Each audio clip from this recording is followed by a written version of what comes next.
Today I will presenting on how fluctuation in food price have influenced public transport usage in Malaysia. This topic is closely tied with economic principles of demand and supply and its real-world implication for commuters, policymakers, and environment. Okay, let's move to the introduction. In recent years, Malaysia has seen a lot change in price flown. When flown become more expensive, it's affect how people choose to travel. Many Malaysians are now switching from private cars to the public transport because it's more affordable and convenient. This shift is a great example on how economic factors like the price of fuel can influence our daily decisions. It's also why it's important to understand the connections between transport and economy, especially in the country that working towards more sustainable mobility.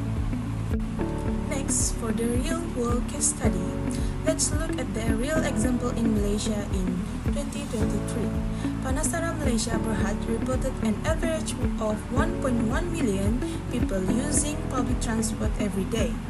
That's the highest number since the COVID-19 pandemic. One of the main reasons for the increase was the rise of fuel price. As driving became more expensive, more people started using MRT, LRT, and buses, especially in busy areas like the Klang Valley.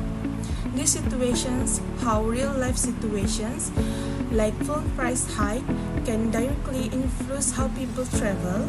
It also highlights the importance of having reliable and accessible public transport system. Now let's connect this to the transport economy. One key concept is the law of demand. When fuel price go up, the cost of driving increase, so fewer people want to use the car.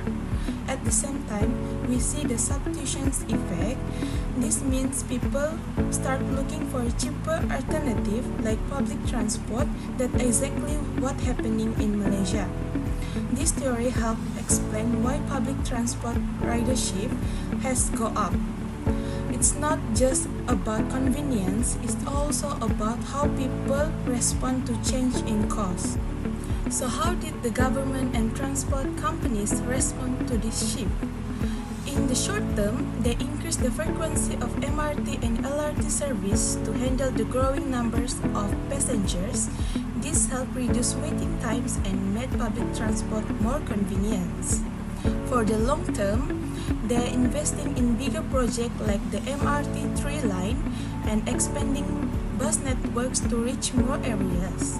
These decisions show that both the government and industry are really taking steps to support rising demand for public transport and improve accessibility for everyone.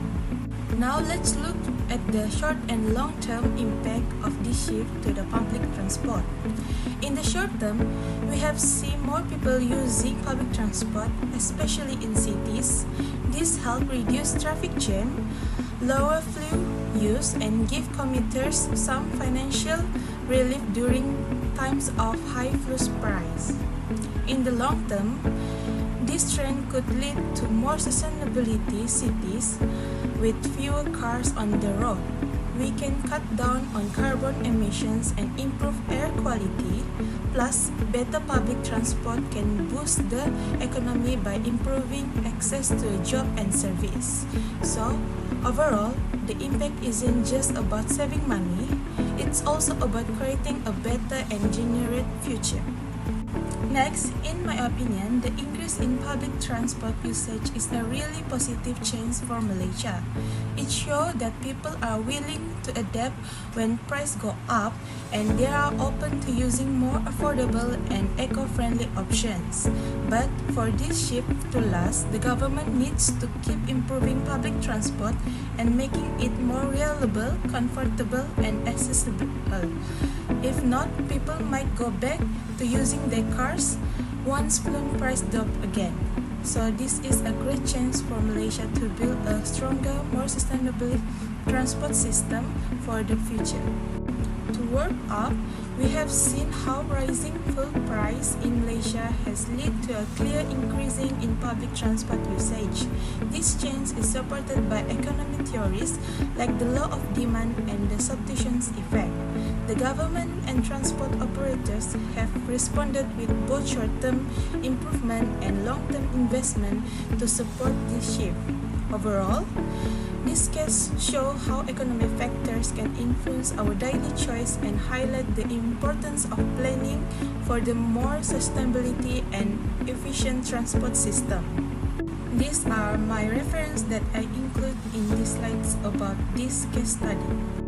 That's all from me. Thank you.